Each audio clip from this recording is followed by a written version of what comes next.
Equipe Gestão de Segurança Inteligente. Bem, a Comissão de Constituição e Justiça do Senado deve voltar hoje a debater o projeto que muda regras para porte e registro de armas de fogo. Para falar sobre esse assunto, nosso entrevistado é o senador Marcos Duval, do Podemos do Espírito Santo, que é relator do projeto. Senador, bem-vindo. Qual a expectativa para a volta da discussão do assunto? Quais as principais mudanças que devem acontecer com a aprovação do projeto e a expectativa para que isso aconteça e comece a valer? Bom dia a todos, um prazer muito grande estar aqui falando com todos. Nós estávamos caminhando num acordo. A semana passada fizemos uma reunião em meu gabinete com senadores contrários a esse projeto. Montamos um grupo de estudo, né, dentro desse grupo de oposição, e demos um prazo para quinta-feira eles apresentarem esse relatório opcional, para então a gente incorporar o relatório que já foi apresentado. Bom, acabou que eles só estiveram na terça-feira, nos outros dias e horários marcados eles não compareceram, então a gente segue com um relatório que já foi apresentado. Até isso vai evitar que faça novos pedidos de vista, e a gente precisa, assim, eu fiz questão nessa reunião que nós tivemos na terça-feira passada, como eu tenho o porte, de mostrar todo o processo e as dificuldades que nós temos ainda hoje de adquirir munições. Então, mostrei da dificuldade da compra de munição, mostrei que as munições ela vem por lote, você tem que entrar no sistema do Exército para poder o Exército liberar a quantidade de munições que você tem por ano. Então eu só posso comprar 300 munições por ano. Então nada disso muda. Todo o processo para que a pessoa tenha o porte segue os mesmos requisitos, ou seja, ele tem que ter habilidade técnica, ele tem que fazer um curso e apresentar que foi concluído com êxito, ele tem que ter um exame psicológico positivo, ele não pode ter nenhum histórico que esteja nem respondendo por nenhum crime, inclusive qualquer boletim de ocorrência que já foi aberto contra ele, seja qual for o motivo, já também o tira da possibilidade de ter o porte. Então, não é um projeto que vai chegar e jorrar armamento no Brasil. Não tem nada a ver, até porque o decreto ele é muito mais abrangente, facilita muito mais do que o projeto. O projeto para os CACs é um projeto muito ruim, porque vai passar a limitar, vai ter uma penalidade que hoje não existe, ou seja, se você for pego com uma arma longa, um fuzil, né, conhecido por todos, hoje você paga uma fiança de R$2, R$3 mil e vai para casa. No projeto sendo aprovado, você não tem direito à fiança e pode pegar de 30 a 40 anos de regime fechado. Então, tem essas penalidades. Os CACs nunca tiveram um projeto que pudesse regulamentar a atividade deles. Sim. E esse projeto vem regulamentar junto com o Exército. Então, nós tivemos uma reunião também com os líderes do Exército e da Polícia Federal, que existem 2 sistemas de verificação de armamento, que é o SIGMA e o SINARM, e esses 2 sistemas já estão se comunicando, porque era algo que era muito questionado por todos que estavam na segurança pública, que os sistemas não se falavam, e hoje qualquer delegacia, qualquer policial em qualquer parte do país vai poder acessar e ter informação imediata se a arma é registrada pelo Exército ou pela Polícia Federal, se essa pessoa poderia estar portando ela ou não. E aí vai ser muito mais rápido e Sim. a sensação de impunidade vai começar a diminuir. Sua pergunta, Amanda Klein.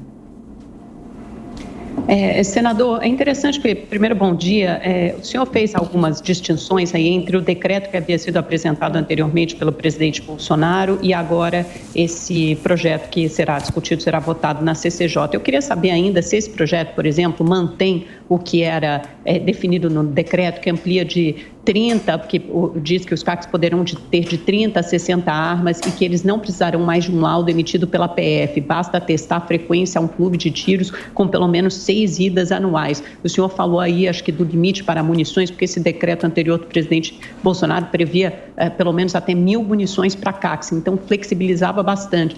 E outro ponto que eu gostaria de perguntar para o senhor é sobre as emendas que foram aceitas, que amplia bastante as categorias que terão acesso às armas. Por exemplo, eu estou aqui com algumas emendas, olha, consente porte de arma de fogo para procuradores estaduais do Distrito Federal, agentes de trânsito, fiscais do meio ambiente, auditores fiscais agropecuários, agentes socioeducativos, defensores públicos, ou seja, muitas categorias, por essas emendas, obviamente que elas terão que ser aprovadas, teriam acesso a armas de fogo. E aí, os senadores que são contra argumentam justamente que isso burlaria o Estatuto do Desarmamento e ampliaria demais o acesso a armas de fogo. Gostaria de saber a sua posição.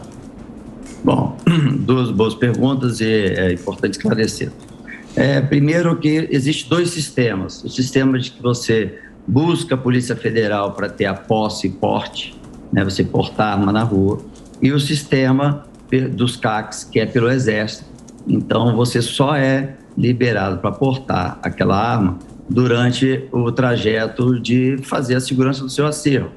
Então, você sai hoje de um estande de tiro ou de um campeonato, pode ter um criminoso passando o número da sua placa, da cor do seu carro, dizendo que possivelmente você tem armamento, porque você estava ali o dia inteiro num campeonato. Bom, então foi regulamentado isso. A quantidade de munição para quem tem porte é uma, para quem é CAC é outra. Porque o CAC, ele engloba 3 categorias, que são de caçadores, são de colecionadores e são de atiradores esportistas.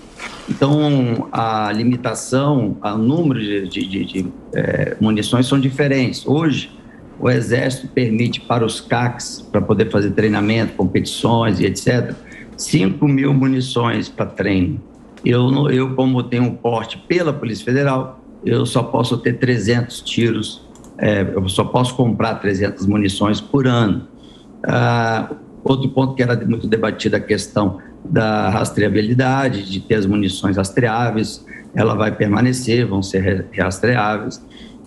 E a questão das categorias. As categorias foram incluídas a pedido dos senadores e são categorias que direta ou indiretamente lidam com a segurança pública e sempre quando elas estão em alguma operação, elas precisam do auxílio da Polícia Federal, o auxílio da Polícia Militar, e isso gera um problema nas regiões, porque não tem efetivo suficiente da Polícia Federal, não tem efetivo suficiente para a Polícia Militar, então eles deixam de cumprir a sua função e a sua missão porque não tem um efetivo para que dê a segurança a ele. Exemplo, hoje nós sabemos que tem aí problemas na Amazônia, de garimpos ilegais, de etc. Hoje um fiscal do IBAMA ele não tem como ele ir no meio da floresta, chegar até a esse grupo e determinar uma multa, uma apreensão, porque ele vai ser, podendo ter até perigo de morte. Então, essas categorias também elas não recebem um porte automático. Isso é muito importante esclarecer, que vão seguir todos os procedimentos normais. A única coisa que a lei, quando diz que eles têm o direito, é que eles não vão precisar apresentar ao delegado da Polícia Federal a justificativa, né, por que eles estão solicitando a arma. Então, eles vão precisar, mesmo com a lei sendo aprovada, eles vão precisar fazer o curso de habilidade de tiro, eles vão ter que passar com uma nota boa, eles vão precisar apresentar antecedentes criminais, vão ter que apresentar todas as documentações do emprego a qual ele exerce com bastante tempo, enfim, tudo isso permanece. Se ele estiver respondendo, quer dizer, se alguém fez alguma denúncia contra ele na delegacia, abriu um boletim de ocorrência, ele já não, mesmo ele fazendo parte dessa categoria, ele não vai ter o direito à arma.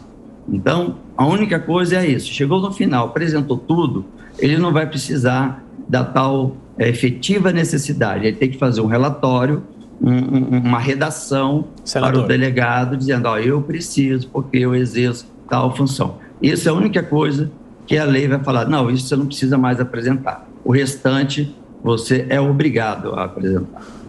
Senador, para a gente fechar a nossa conversa rapidamente, a pergunta de Cristina Grêmio. Cristina. Senador, bom dia. Foi importante o senhor tocar na questão do garimpo ilegal, porque as mesmas pessoas, aqueles mesmos senadores, deputados, os parlamentares de oposição que querem passar para a população a ideia de que não se combate garimpo ilegal ou desmatamento ilegal, são os que são contra mudanças nas regras e querem sempre o discurso do desarmamento e tal, e tentam confundir a população nessa questão das armas. Eu falo isso para entrar na questão política. Como é que está o nível de dentro do Senado? Quais são suas expectativas para essa discussão? É uma boa pergunta também, mas antes, até quando a gente fala sobre questões políticas, eu queria esclarecer aqui que eu vi que vocês estavam debatendo a questão do Arthur Duval e dizer que ele não é parente meu, tá? Porque todo mundo acha que o sobrenome é parecido, nós somos parentes. Então, vou aproveitar aqui e deixar claro que a gente não é primo, nem de segundo, nem terceiro, não, famílias totalmente diferentes. Bom, é claro que o cenário político está dando muito peso para essa matéria, porque associam diretamente ao presidente, caso essa matéria seja votada. Mas como a proposta apresentada pelo presidente foi em 2019 e ela foi totalmente modificada na Câmara dos Deputados, hoje nós podemos dizer que esse projeto de lei nada tem a ver com o presidente da República. Então não dá para associar, e também os decretos do presidente têm mais a ver com a sua característica e o que ele prometeu na campanha do que esse projeto de lei. Eu fiz questão de estar relatando, eu recebi em 2019, mas não tinha cenário para isso, porque nós estávamos em pandemia. Quis botar com velocidade final do ano passado, com receio do STF, tomar alguma decisão monocrática durante o recesso. Fiz questão de comunicá-los que nós no Congresso estamos debatendo sobre esse tema, então eles não precisam intervir. Então, assim, a gente precisa ter muita cautela, sem radicalismo. Todos que relatavam esse tipo de matéria apoiavam a bancada da bala, o discurso radical, que bandido bom é bandido morto, que tem que ter arma para todo mundo para acabar a violência, e não é por aí. Sim. Eu mesmo trabalhando e sendo oriundo desse mundo há mais de 20 anos, senador. A gente não tem como pensar dessa maneira e pensar com muito equilíbrio e muita ponderação. É um assunto delicado mesmo. A gente recebeu aqui no Jornal da Manhã o senador do Podemos do Espírito Santo, Marcos Duval, falando para a gente sobre o projeto, do qual é relator, sobre as mudanças de regras para armas de fogo. Senador, obrigada pelos esclarecimentos, pela participação. Volte sempre. Até a próxima. Obrigado. Um abraço a todos. Abraço.